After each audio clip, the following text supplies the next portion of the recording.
ഈ ആട്ടുതൊട്ടിൽ എന്തോ കിടന്ന് ആടുന്നേ? കാറ്റുകൊണ്ടായിരിക്കും. ഈ തടിയുടെ സാധനമോ? ചിലപ്പോൾ ലൈറ്റ് വെയിറ്റ് ആയിരിക്കും. ലൈറ്റ് വെയിറ്റ് ആയിരിക്കും. നീ എന്തോടെ ഇത്ര അണിഞ്ഞൊരുക്കിയിരിക്കുന്നേ? ചേട്ടൻ വരുമെന്ന് പറഞ്ഞില്ലേ, അതാ. എന്ന് പറഞ്ഞു ഷാളന്തി ഷോൾ ഇവിടെ ഉണ്ട്. എന്താ ഇടാഞ്ഞേ? ഞാനിവിടെ ഒറ്റയ്ക്കല്ലേ, പിന്നെ എന്തിനാ ഇടുന്നേ?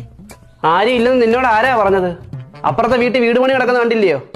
ഓ, അതോ അവന്മാര് ഇടയ്ക്ക് വെള്ളം കുടിക്കാൻ വല്ലതും ഇങ്ങോട്ട് വരുന്നുണ്ടോ? കഥ ഒന്നിനടി തുറന്നിട്ടെ. അത് ചേട്ടൻ വരുന്ന സമയമായല്ലോ, ചേട്ടനെ വിളിച്ചു പറഞ്ഞില്ലേ ഇപ്പൊ വരുമെന്ന്, അതാ ഞാൻ തുറന്നിട്ടെ. മേപ്പോട്ടൊക്കെ പോയി നോക്കണോ ഞാന്? വേണ്ട, പുതിയ നിയമങ്ങളാണ്. വീട്ടിൽ ഷോൾ ഇടാൻ പറ്റത്തില്ല, കഥ തുറന്നിടാൻ പറ്റത്തില്ല, എന്തോ ലിപ്സ്റ്റിക് ഇടാൻ പറ്റത്തില്ല. ഞാൻ വിളിച്ചു കയറി, ഞാൻ ആരെ വിളിച്ചു കയറ്റാനാ? അതോ ആരെങ്കിലും വന്നു കഴിഞ്ഞാൽ അവനെ ഉണ്ടല്ലോ ഞാൻ